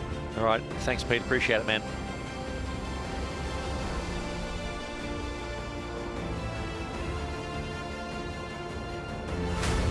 Here it comes, race number 8 in the match. Having been outsailed by the British 2 days ago, that earlier win today will have done much to restore confidence throughout the Kiwi team. They will be pushing hard to harness that momentum and end the day on match point. On the wheels, it's Pete Burling, and on port, Olympic gold medalist Nathan Outridge. The reliable Blair Took and Andy Maloney sit in the trimmer pilot seats. And those mighty cyclers pushing out all the watts are Van der Poel and Allen, and Clipton on starboard, Crosby and Olympic rowing legend Hamish Bond. With another race loss, the British team of Ineos Britannia need to be able to find some more gears in the gearbox heading into a shifty race 8 with the 37th America's Cup. The official challenger of record have been working hard and have made good gains in manoeuvres, acceleration and boat speed. Steering again is Ben Ainsley and Dylan Fletcher, and controlling the flight over the water is Lee McMillan and Bledden Mon. On the pedals for this afternoon's race is Neil Hunter, Luke Parkinson, Harry Lesk and Ryan Todd Hunter. So what's going through the minds of the men that are helming these boats? Completely different views. Emirates Team New Zealand will want to get to match point at the end of the day. They will want the one here to apply more pressure. For Ineos Britannia, get one back. That's all they have to do. It's probably a better bet, otherwise we'll just have to do it manually. Yeah, Pete Burling there just looking like just tightening up the foot cord on of the left boundary. the starboard skin of the mainsail there. Nothing major there at all, just a little tiny tweak there, just cruising around 2 boards down, so making sure that that foot cord is tight enough to stop any air leaking underneath that twin skin mainsail package. I love that they don't wear any shoes. Very cool. The old habits die hard, they say. A lot easier when you don't have to get out and run around. You can stay in one spot, run the air conditioning on the feet. Yeah, let's have another quick sneak peek at the ghost boat. I mean, it's still liking that right-hand puff right at the top.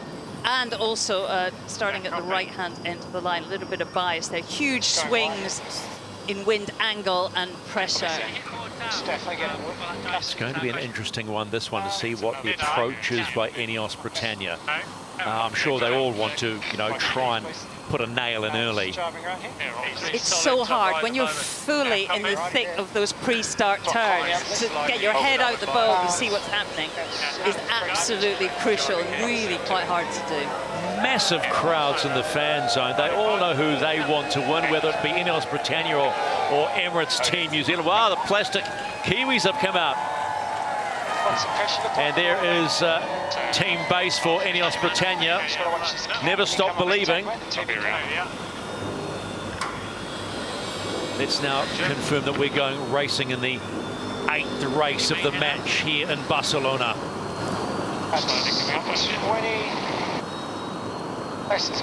This is the race committee. Wind sampling is complete. Race is live. It's a crazy place, this Barcelona. When we came into work today, we weren't sure what sort of weather we're going to do. They were talking about being quite low, but suddenly it's picked up and it's turned into a cracker. There is the scoreline. The defender 2 wins away from retaining the cup. They will have port entry. Ineos Britannia will have starboard entry. Coming all the way down? Yep, have it. Now. One more down. Yeah, up at it there is good. Hey, happy hunting now. That'll increase, but it should be all right. Happy to go to 1. Seconds, yeah. Really tricky in these puffy, shifty conditions to get your time on distance correct for the pre-start. Halfway through, so I will. Just a little puff and then down. Emirates Team New Zealand get the green light. They're in from port. Anywhere you want. Easy cross at the moment. Britannia now approaching from starboard at 2 minutes. They're good. They get the green light. 2 here. Yeah, wide. Reach out there. Okay. Stand by. Yeah. Emirates Team New Zealand going down a jib size. Turn up and tack. On board. And then just continuing. Okay, happy to continue. You can There is a massive puff on the right-hand side of the track. They might be going for that. Surely they're going to try and defend it. Box here, Ben. Maybe go for a circle now. Circle. All good. Adjust. Going on fast. Still very early here. All the way down. What are you thinking? Emirates Team New Zealand heading to the boundary. It's a big puff on that side of the course. They've got 4, so I'm just going at them. 15 knots of breeze. Okay, 45 under the house. Okay, you're still above boat low. They're turning up as well. Just above boat low, plenty of wind here. 35 boat, 25 pin. Both teams on smaller front sails in this pre-start. Expect to see a big push now from Ineos Britannia to build speed, put pressure on the Kiwi team. Little boat bus. Really hard to nail your time and distance with this volatile wind speed. They're down. They're coming up now. Still quite far back. You're still just below boat lay. 8 for the pin. Hold here. 14 here for the line. So just dragging them in and trigger pull. 2 for the pin. Voice of Nathan Outridge. Quick glance at breeze. Trigger pull's about 12 feet. Trying to sit back here. Hey, bottom's there. Nice and slow. 2, 1, pulled up. Ineos Britannia currently held out from the start line. That's in the line. Okay, that's your angle for the line. Kiwis bearing away now. Okay, this boys. Killing 2. Good breeze straight to the side. Killing 2. Expect to see a pretty even start from both boats. Both boats are about to pull the trigger on race 8th in the match, and we are go. Doing a better part of the puff than them. A little bit Slight speed advantage to Emirates Team New Zealand. You got a minute this way at this angle. More speed off the line. Slight gain. They go, we want it. They go, we wait, don't we, Andy? I think we go in 10. This is quite right from what we've seen. We'll just choose our best pressure. This BMG's now. 307, best pressure in 10, see what it does. In 10, if it knocks us, we go. I like going straight here at the moment. I'm pretty happy with that. 9 up, so I don't know if you want to go a little faster, Mo. Copy. The Kiwis were less than a metre off that start line, doing 37 knots. Still right phase. Punchy. It looks patchy to the right as well. I'm on distance. All good. There's a nice vein down there. Boundary in 10. We'll go boundary 10. Yeah, nice pressure.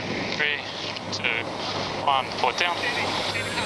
It's quite lifted. I think it's coming really nice. Just gone left. I don't know. Breeze is a little fast mode. Oh, actually, maybe hold up into there. You're cool. Trying to Top get right, to looks like good first. breeze. Got you on a -2. Yeah. Really different breeze now from one here, side of the course to the other. We're just a little bit under that one. I don't think we'll get up to the lefty, so we're just trying to get to the right. Yes, yeah, nice. Lots of chat on board Emirates Team New Zealand. Let's go across to Ineos. What's going on? Pressure line in front, and then after that, breeze is right. Yeah, I mean, they said that there's a massive right-hand shift coming down from the top of the track. Yeah, they're crossing us. Here's Britannia, well placed. And then technique shortly after. What do you think, Nate? Or do you think you just go all the way through? Lifting all the way through. 10 seconds. They could get up to numbers. They're in the lefty. Big lefty there. Looks good. Left-hand shift right. on board Emirates Team New Zealand, and they are heading towards more They're not pressure. heading us. And marginal 1 and in. Go. Little channel of breeze here coming on in 20. Yeah. Breeze is still good on shift here at the moment. Let's come back right. They continue. All inside, there's an oil leader, there's something top left. Copy.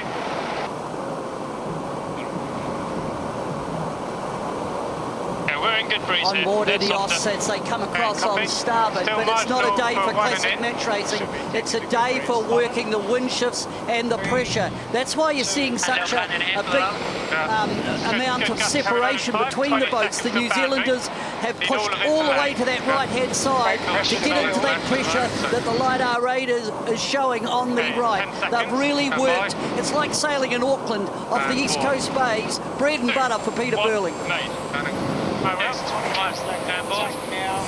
they're marginal laying. If that goes right, they don't lay. Have a little look at the wind field IQ that Pete was talking about. You can see that huge puff on the right-hand track that the Kiwis are in. Nearly 3 knots more the Kiwis have over Ineos Britannia. They are laying the right mark. That's just force feeding more air around that sail package, which in turn I'd go to right. performance. Emirates Team New Zealand steaming into the top gate for the first time. They'll complete leg 1 of 8 in race 8 of the match. It's been another promising start for the defender. There we go. Again, not too much at this gate. Really nice breeze in front at the moment. They're following. Ineos Britannia. Good pressure coming down They're here. going to play follow the leader. Turning down in 3, 2, 1, down. Fine. 2, 1, head at large. Hey, mine. Yep, taking main. Leaving. You'll see massive righty. Yeah. There was nowhere else to go for Ineos Britannia. They had to go to that side. Just so much more pressure down that side of the course. Big touchdown. They need to rebuild here quickly. Ineos. Forward up. Yeah, my trap, going board. Big mistake on board the British team. They've lost a lot of ground there earlier on this race. Breeze on now, good breeze. Big deficit to make up. 100 metres lost there. Blink of an eye. Okay, run this out as far as we can. Not sure what Almost happened paralleling the there. boundary.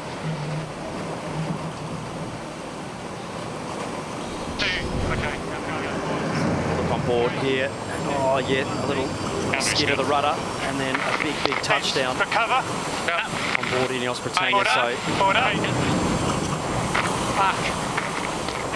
Really big pump of the brakes there for the British team. The unforced error, unfortunately, early on in this race. This is the race committee. We are moving the windward gate, shifting the course axis to 307. 307. Stop getting windier ahead. It's looking better straight to leeward, so it's going to be nice for the job. Sorry, I got stuck a bit. Nathan Outridge just through the gap there of the jib and the mast, talking to the windward side of the boat. 5. Eyeballs to leeward. Tied on it? Yeah, happy? Yep. 2.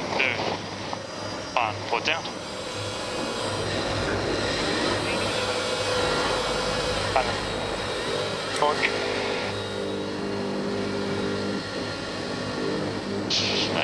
Kiwi boat just looks to be doing it easy in this condition. I think the boat likes the flat water, and also it's also noticeable that New Zealanders like to sail with a slightly smaller jib, and of course that's less aero drag, but the New Zealand package in the flat water just looks to be a little bit slipperier to me.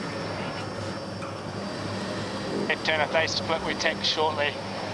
Not hitting it 1 or 2. See how it is right at the bottom, but probably 2. I think we're 2 because it's just lifting here. They're in a little righty behind us. Yeah, so it'll be good for us out of the mark. 2. Emirates Team New Zealand. 1. Board. It's probably just settle attack for me. 1/4 of this race done. Thank you for listening. They are sailing Tauhoro in a different manner than they were 2 days ago. Left shift at the moment. Yeah, really nice. Ineos Britannia will be kicking themselves for that. We issued the top of the course as 1 board. they complete leg number 2. Going to go up here in 3, 2. Here we go, boys. Wait. 2, 1. It's course. He's 90. By trap.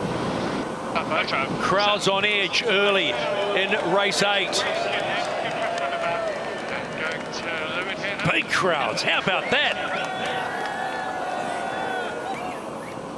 Beautiful shot. Looking at Ineos Britannia. 20 seconds. Turn right if you're going to take it. Cycles. Stand by. There, pushing hard. Big gear changes in these puffy conditions, as I mentioned previously. Both teams going slightly smaller front sails in this race, and Ineos Britannia running a pinhead jib versus Emirates Team New Zealand's square head jib, so slightly higher head loading out of the pinhead jibs, but a reduction in the clue load. So Emirates Team New Zealand to get their sails to stand, I feel like I having won to run that main much earlier on the tack exit. more sheet load. Stay focused on those shifts here, guys. Yeah, something. Good pressure, top right, hey? Yep. Lee McMillan trying to lock everyone else into what's happening on the racetrack. Bledemont trimming on starboard. He's the pilot on this tack. You can see his head out of the car window. Yeah, it's all good, got it. Actually looking at the foil and adjusting it like that. Lee McMillan trimming the sails. Top right looks like it's a bit average for 15 seconds here. Both boats on M2. Yeah, we're just trying main to figure sails, out which are the middle size get into mains this. for these conditions. This is the best breeze now. Do you want to take a little high mate here and get in one, or? I think we're not looking as good top right this time round, Pistol. There's heaps straight up the middle, so you'd almost... Oh, yeah, you'll call on... This mode's good regardless, okay? Yeah, Sounds a little bit lighter right over by boundary, Nate. Yep. I'd be tempted to go a little early. Yeah, you're probably getting to that next one if you want, instead of 20 seconds. Okay, happy, hold to the Looking next one. at 15 here Nathan as well. Outridge, Yeah. how the communication the whole between way down. Outridge and Burling, it's impressive.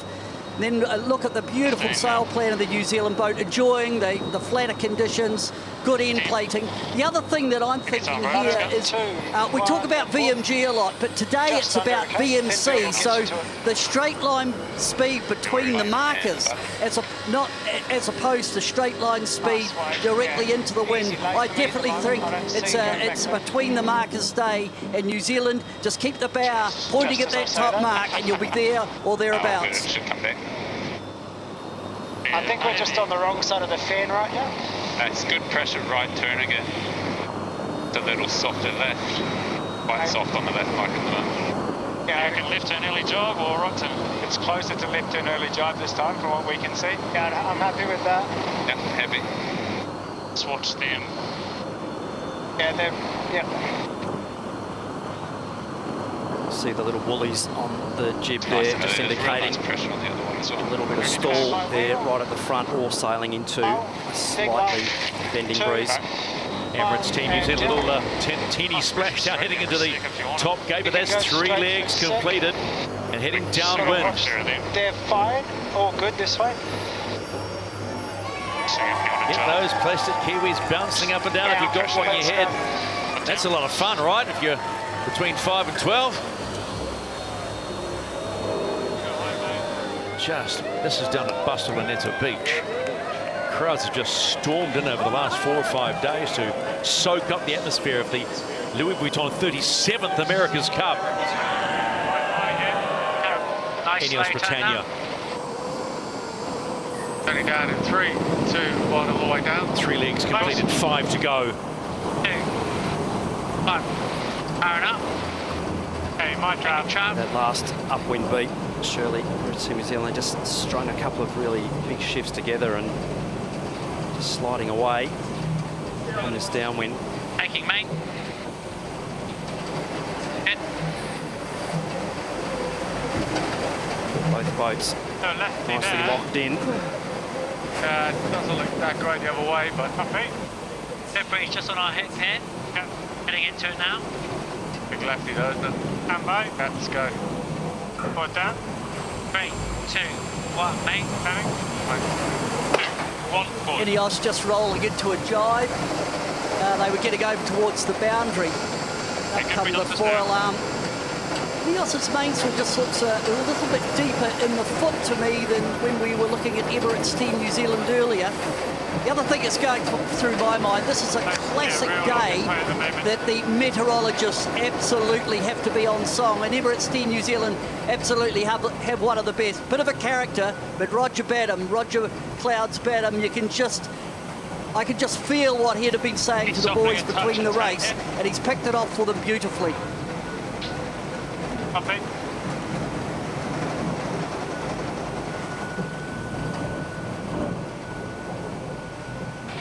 How's it looking at wind blends for the next peak?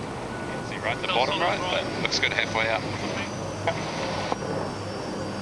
Those weather calls just absolutely critical to get that engine mapping so it'll be a correct raise out and back down. for your sail plan. So it's been pretty tough being a meteorologist in Barcelona. So we can get a bit fast. Hit rates not been great, I'd say. Okay. 3, Good job with 2, Clouds, the world's best.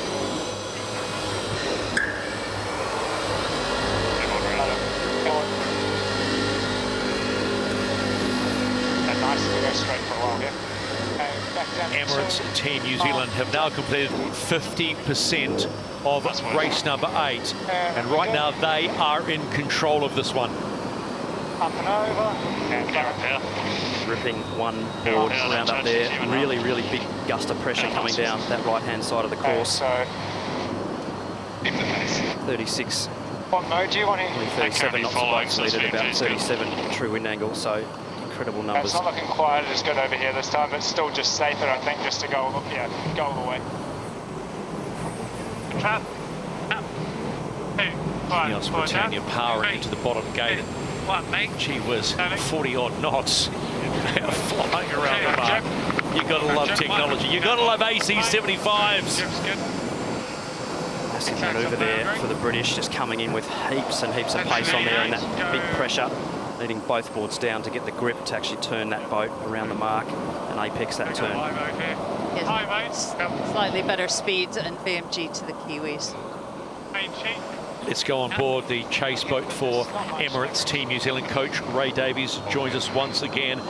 Gee, what do you make of your team's performance at the moment, Ray?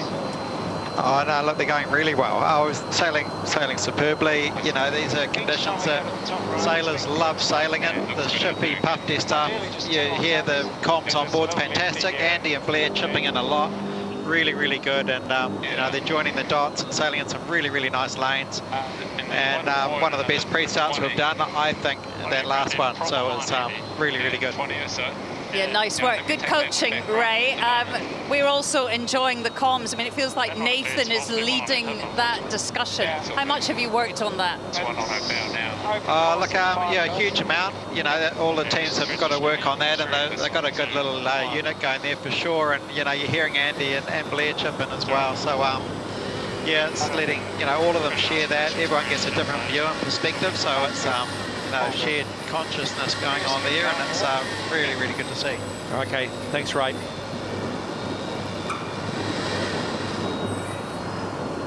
Massive team effort by both teams, and should come right from here. People behind the scenes, like back left. Sure, both these boats are racing around the track. You're going to have to take the left turn as well. This is pinch real hard. Is that better, Andy? Yeah, it's nice. Very nice. Happy all the way here too? Yeah, looks okay, yes. Not like amazing, but it's okay. It normally comes right. A little bit of breeze on here instead. Lifting. That's pretty normal this stage. It's about 15 to boundary. Boundary taken 10. So hard if you're trailing in these conditions. There really is only one way to go. I think this will come right again at some stage. Unfortunately, the British team is really indeed the dregs out of the chaff bag at the moment. There's not a whole lot there for them to be able to dig their way back into this from that early deficit at the top mark. Pressure up here on the right. Stand by.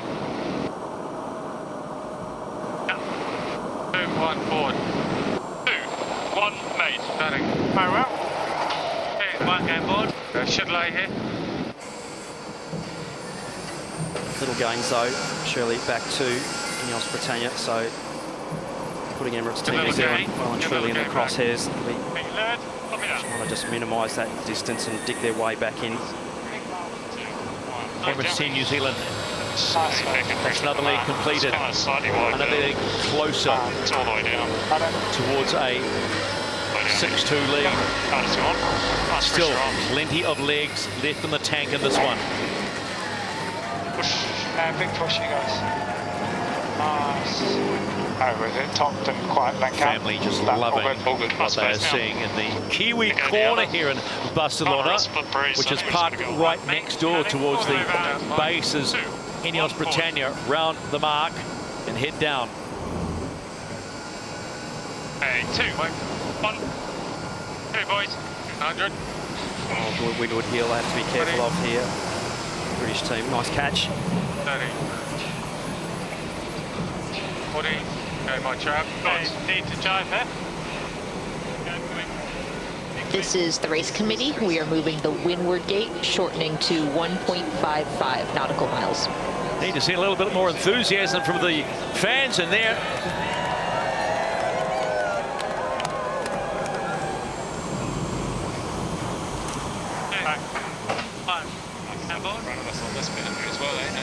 Yeah, it's just sort of soft in the middle, so just, as you say, split breeze. They've got a pretty nice Once both boats are up to speed, Going better directly in front of us, sailing at the same depths of their sails downwind as they are upwind. That, but all good. Super efficient sail plan there. Marius van der Poel, Louis Crosby ticking along at the moment. Certainly in cruise mode once the boat's in a straight line and the sails have been adjusted for best performance. And 3, 2, 1, we're down. Cruise mode though, more than what most people could put out at peak. A different configuration on the Kiwi boat. The cyclers are at the back, trimmer at the front. At the bottom. Take the right early tag. Just going light here for a sec, and then there's a good one over our shoulder. Yeah, it's good in front, so just keep buzzing. I think I'll have a quick look just before boundary. This is like obviously good ride and good pressures. This is the one we're trying to link up. Blair Tuke just how we explaining want to get to that. what they'll be wanting to do on the next upwind leg. So planning the chess moves 4 or 5 moves in advance, which is absolutely what you need to do as you're sailing through the pressure and the lulls so quickly. Take wind. Happy in 3, You're hoping that decisions evolve. You don't have to make them in a hurry. Maybe feeling a little light just down here. But Arms are good. thinking cross with an early-ish tack if they do 2 jobs. I think that'll be better, won't it? I think so. Down bottom. Right. So right turn is out, Andy. Yep. Big push coming up wouldn't for want to go the too far Cyclone this way, team. guys. One foot down. One board rounding. Sorry, hold on. The defender completes leg number 6, and the number 6 will have been a number at the top of their mind coming into race day 5. Okay, Andy, you got eyes on him? Yeah, that's a great. Yeah, so let's keep it going. Yeah, having the whole. Two-board call. House Britannia. Yeah, nice spot. What were you thinking? Think right Any turn's options good at the for moment, now. unfortunately, for them. Right turn. Yeah, board down 2-1 now. Ineos Britannia following the leader, chasing Emirates Team New Zealand. What can they do? Is there anything they can do right now? That was an absolute ripping rounding on board the British boat. Exceptional performance. That was an absolute beauty. Really good right here at the moment. I think we tagged to Lewin. Okay, stand by. Yep. Board. 2-1 made. Turning. Very well. Onto the Ineos Britannia chase boat with coach Rob Wilson. Rob, where to now? We've just got to keep pushing for this one, and hope they make a mistake. The issue is that the shifts once you get ahead are pretty clear on the water. So you know, they got the first one on that first beat, and the Kiwis have done a real good job since then. Yeah, it's a hard racetrack, isn't it, if you're not ahead. We heard some comms on board, some frustration around rudder immersion. Do you know what's going on there? Yeah, we've had 3 moments with the rudder in this race.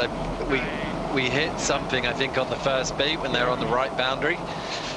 So I suspect there's just a little bit of leading edge damage on that rudder, which is just causing the little spin outs downwind.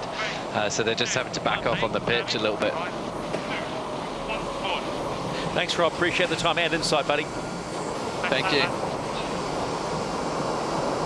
Take cover. Come in, boys. This is the race committee. We are moving the finish line, changing the axis of the final leg to 310. Happy to lay on here. Nice puff in the middle here. Looks like the best pressure on that side. So what gate do you want? Go to lay at the moment. It is a left face though. They've gone. I think we keep going straight for now. Just hooking up in one as well. When you talk about race day, you talk about how things can change in a day. This is a complete flip, of what we saw 2 days ago, and how both boats have been sailed. It really, none of it. I don't think anyone picked what we are seeing right now. 2 very close starts in both races, but really a master class from this unit here. Have not put a foot wrong. Really picked their way through the racetrack with amazing confidence. Nice breeze to go left. It's been getting those two shifts really right, I think, Shirley. Just given the early advantage and very, very difficult for the trailing boat to be able to dig their way back in. That's going right. Yep. Emirates Team New Zealand have not done too much wrong in race number 8. And it is going to be, if they stay in this position, a monumental shift in the America's Cup match. 2-1, hard as you want. 7 legs done. Pressure does look better. Next gate is the finish line. Happy if you get soft. And Emirates Team New Zealand fans will be just starting to feel a little bit giddy. Ineos Britannia just about to sail into a really big puff as they come into the top of the course there. So I'll be hoping to get a little wind out of that. And make this if we want here. The other mark is biased, but happy. Pressure's good the other way. Yeah. Okay, step by and board. 2-1 made. Ineos Britannia, they will complete leg number 6 and head down. And interesting what coach Rob Wilson had said about that potential rudder issue. Now all the way, backing away. Any imperfection on the very leading edge of the rudder absolutely can cause a disaster. It can trip the flow. Super highly loaded, those small rudders, so any imperfection can trip the flow and actually spin the rudder out. So big loss of control there. Top here, jibe here, or big let down. Yeah, still left shift if you want to take it. Okay, let's go. Forward down. 3, 2, 1, mate. Turning. 1, 2, 1, forward. Let's go. Good shift here. Oh, it looks sweet to Lord. It's a set wheel. Have to go here. Let's go. It's a 1,000-metre advantage to Emirates Team New Zealand. To me, leg 7 will go down as one to remember, where New Zealand just hooked up beautiful wind shift as they work their way up the conveyor belt, coming upwind to double their lead, or just under double their lead. That was a massive upwind for Emirates Team New Zealand as they head down the final leg to the finish. It's just better thing. I asked Ian Murray, the race director, this morning what kind of day we had in store, and he said it is a sailor's day. And that is exactly what we've seen. It has been full head out the boat, picking your way through such a complicated racetrack. It has been a masterclass from the Kiwis. Well, I hope you enjoyed the breeze, because that could be the last of it for a while. Friday, the 18th of October, 2024, off the coast of Barcelona, is going to prove at this point to be a monumental day for the Defender. Right, park up Emirates Team New Zealand have moved to match point in the match and lead 6-2. And rounding up. Who sent through the applause? It's a broadcast, I think. Watch him put up. Got it. I'll just sail out to the rib on the bow. Nice, guys. Soft applause from the boss, Grant Dalton. They still know there's work to do, right? You may be at match point, but it's not over till it's over. No one knows that more than the Kiwi team. Having to just hold board here, blends. You're well. Yeah. Tough one, guys. Not over yet. Yeah. Go. Confirmation from Ben Ainsley. It's not over yet. Always the fight, and Ineos Britannia crossed the line to complete race number 8 in the match.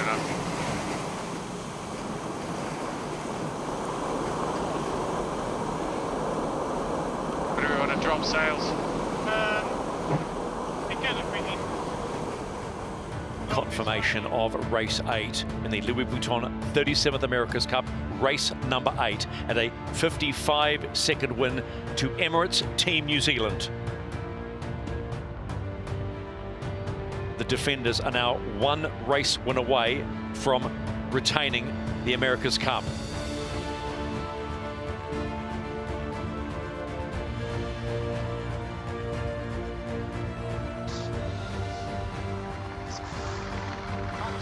Let's go on Emirates Team New Zealand. Start with Pete.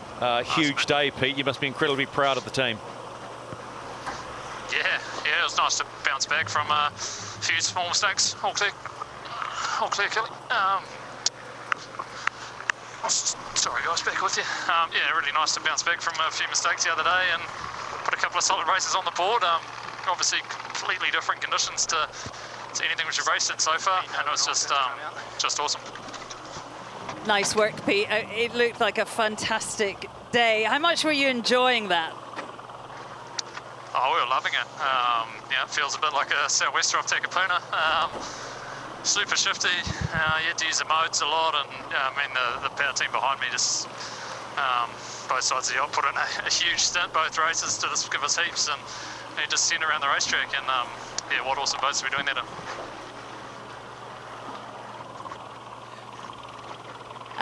Pete, we didn't see much applause and cheering as you crossed that line, but you now sit on match point. A pretty significant day here in Barcelona. Yeah, I mean, just awesome to get another couple of wins on the board.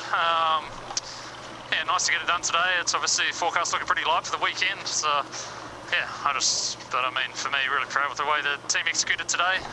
Obviously, you know, when you get a couple of losses, it really puts you under pressure, and I mean, the way we've responded to that's awesome. Oh, nice work, Pete. Natho, just a quick one for you. The key factors for today, Nath, in the race prep, what were those today? Obviously, the wind was super dynamic, so we needed to do everything we could to get all those shifts right. But you got to get off the line. If you get off the line well and you get your first choice of the first bit of pressure, life gets very easy. And I think we did a pretty good job of getting 2 really nice starts today, something we didn't really do very well on Wednesday, and that was a result of it. So, yeah, really stoked to be in this position and really looking forward to the weekend. Nate, winning America's Cup, you're one race win away. I know it's early days, but I've got to be careful here. But how are you feeling right now? Come on. I'm feeling like it's not done till it's done. So looking forward to seeing you on the weekend, as I said. That's the correct answer. Well done, Nathan. You're no fun. All right, thanks, Nate. Appreciate the time. Let's go on board Ineos Britannia. Tough day, Ben. I heard you say it's not over till it's over. Yeah, that's right. Yeah, it wasn't a good day for us. You know, hats off to the Kiwis. They had 2 really strong races in that shifty stuff, and just managed to pick the right side off both start lines and get that first shift and do a really nice job of defending went ahead and putting us in a bad spot. So, yeah, we had to take that on the chin, and it's still not over yet, so we'll keep fighting. Oh, Ben, just a quick question. I just sort of did hear on the comms there about a possible rudder issue that you guys may have sort of bumped into something on the way up. Has that sort of affected the performance much today for you guys? Yeah, we had a little bit of an issue, but you know, to be honest, I think it was really came down to the first shift off those starts in both races, and whichever boat got ahead, you know, they did a really good job of defending. So, yeah, we'll come back. Tomorrow's another day. Copy. Thanks, mate. Thanks. Let's jump across to Lee McMillan. And Lee, I mean, one of those days, a day for trimming, but boy, a tough day for you guys. Yeah, obviously didn't quite go to plan today, but you know, like Ben's saying, we're still in it, and we'll come out fighting tomorrow. Very different conditions today, and you know, I think we did a great job on the starts in really strong positions, and ultimately, like Ben said, you know, that first shift was so powerful in these conditions, and they got the luck of the draw on that one. Yeah, so let's come out fighting tomorrow. All right, look forward to seeing you tomorrow. Thanks, guys. Well, we had some good old-fashioned cat and mouse fishtailing back to the start line. Emirates Team New Zealand were literally centimetres back from that line, going in the direction they planned. Just made a small gain, didn't they, those first couple of shifts? They managed to maximise that into a pretty substantial lead by gate 1.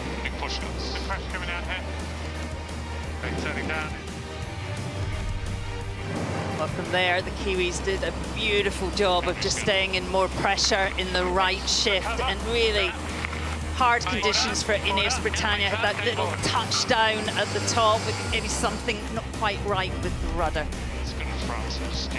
And wow, by leg 6, just look at the lead.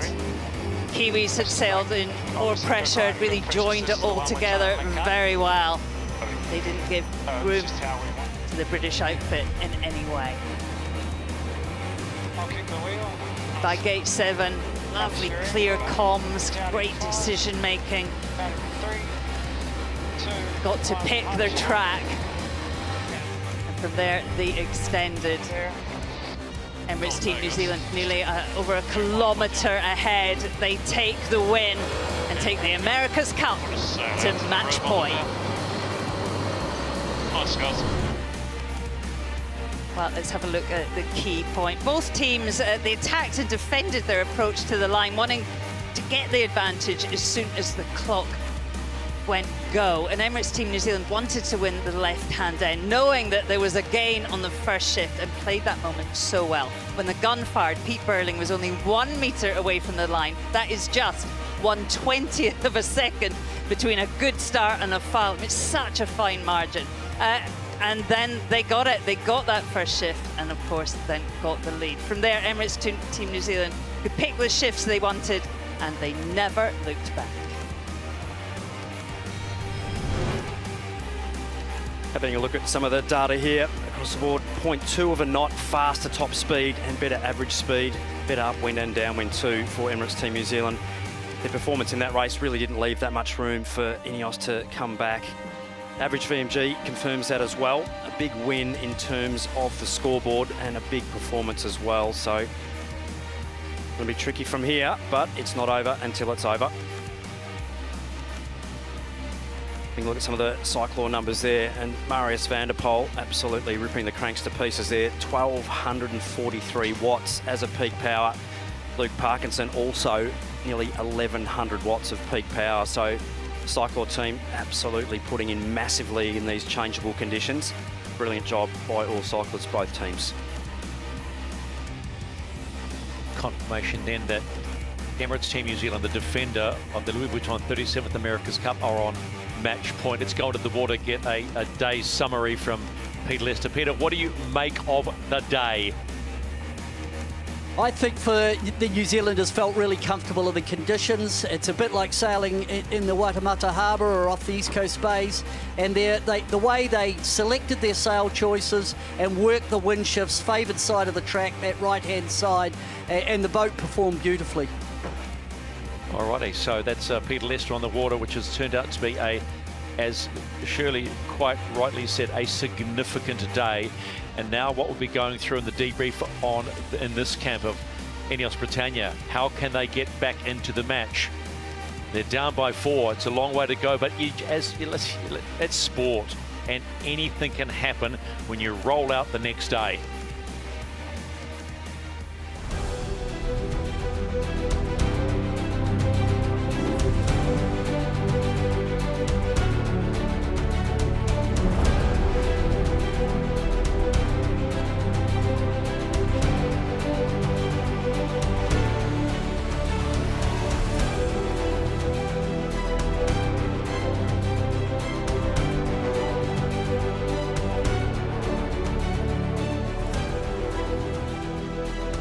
It's been a big day for Emirates Team New Zealand, and if you love pushing yourself to the edge of your physical and mental limits, then you might have what it takes to do Dougal Allen's job. The Emirates Team New Zealand cyclor loves life in the Hertz locker and is a firm believer in the proverb, no pain, no gain.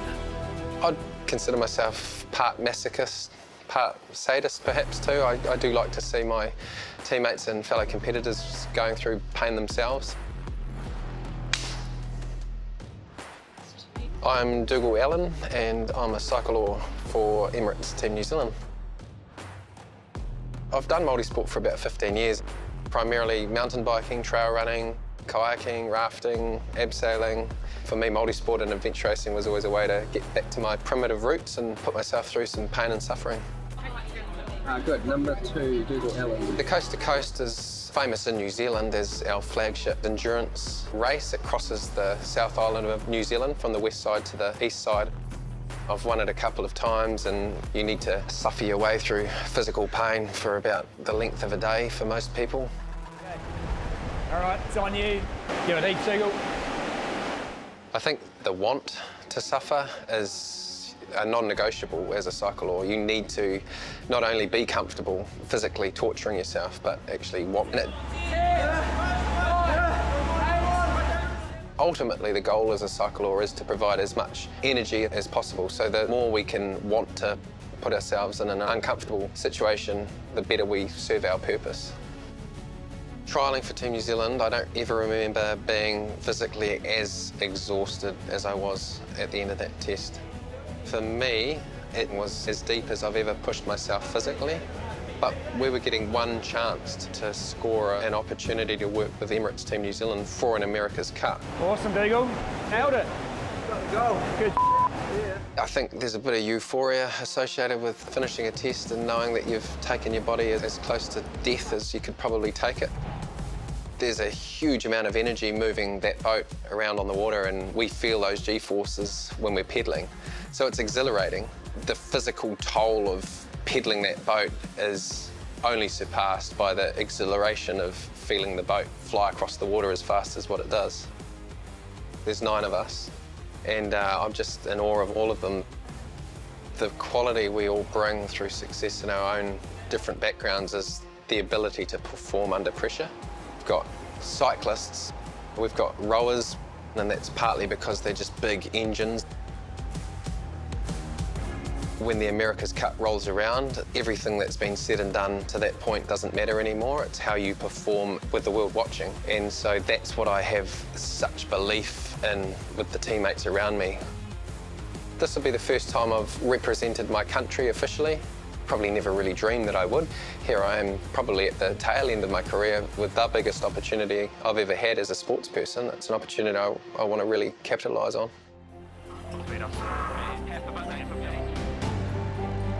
Emirates Team New Zealand heading home after putting themselves one race win away from retaining the America's Cup and sending it back to the Royal New Zealand Yacht Squadron trophy cabinet. There must be a good feeling on board. What was your impression of the day, Shirley? I was very impressed by Emirates Team New Zealand. I mean, only 2 days ago, Ben Ainslie completely beat them up. You know, they were schooled and they came out today and did not give them an inch. They were fast, they were confident in decision making. I mean, it was a joy to watch them. Yeah, the boat was really, really locked in through those puffy and shifty conditions, and we didn't really see any boat handling errors at all today from Emirates Team New Zealand. A couple of mistakes the other day, they lost both those races, and today absolutely no mistakes, and that really showed, being able to string some shifts together as well and sail in good breeze. They are on the precipice of creating history, being the first single team to win 3 America's Cup regattas in a row. Wouldn't that be something? But it was certainly something in the start box, and pretty even, really, wasn't it? Yeah, they were good, the stars, weren't they? And close. There was nothing in that with 12 metres. Nothing in that cross. And both teams now really confident at close quarter manoeuvring. Both teams really pushing the boats hard, and really, really interesting to see how both teams attacked each other and the comms around that as well, and absolutely super aggressive sailing, which we've been hoping that we're going to see, and we've certainly seen plenty of that in the pre-starts. Yeah, it was a huge day, wasn't it, for the trimmers and the cyclers. Massive team effort on both boats. It was quite funny that you had said, Glenn, it's going to be an eyes-out day for the trimmers, and certainly it was an eyes-out day, but the race 7 was done. First one we got to race 8, and it was, well, dare I say it, much the same. Yeah, big changes of gears through the gearbox, big deep sails, then big flat sails, a lot of trimming, and you know, a couple of wobbles on board Ineos Britannia, a couple of unforced errors, and missing those first 2 shifts off each of those 2 races today, really putting the British team on the back foot, but just no mistakes by Emirates Team New Zealand. They locked in and sailed the boat fast. Yes, it has been a day for the Defender. They lead 6-2, and now the brains trust of Ineos Britannia have to figure out how do they get themselves back into it after having somewhat of a mini comeback the other day. But this is what it's all about. This is the only reason any team comes to Barcelona in 2024, the America's Cup. And right now, 2 hands of that are the hands of the team of Emirates Team New Zealand. Match point, but not done yet. 6-2, it's the race to 7. And Emirates Team New Zealand are 1 win away. Ineos Britannia will have something to say about that tomorrow, weather conditions permitting. Tomorrow, race 9, race 10. New Zealand will come in from port in race 9, and Ineos Britannia will come in from port in race number 10. So much still to unfold on the waters of the Mediterranean, where huge crowds have flooded, and I mean flooded, into the city from both Great Britain and New Zealand. It started with a day of smiles for Emirates Team New Zealand, and it ended with a day of smiles. The traditional welcome, and it was not a great birthday present for Jim Ratcliffe today, as Ineos Britannia now face another fight, and their fight will be one of survival going into Saturday's racing. We trust you enjoyed race day 5 of the Louis Vuitton 37th America's Cup. The Defender are on match point.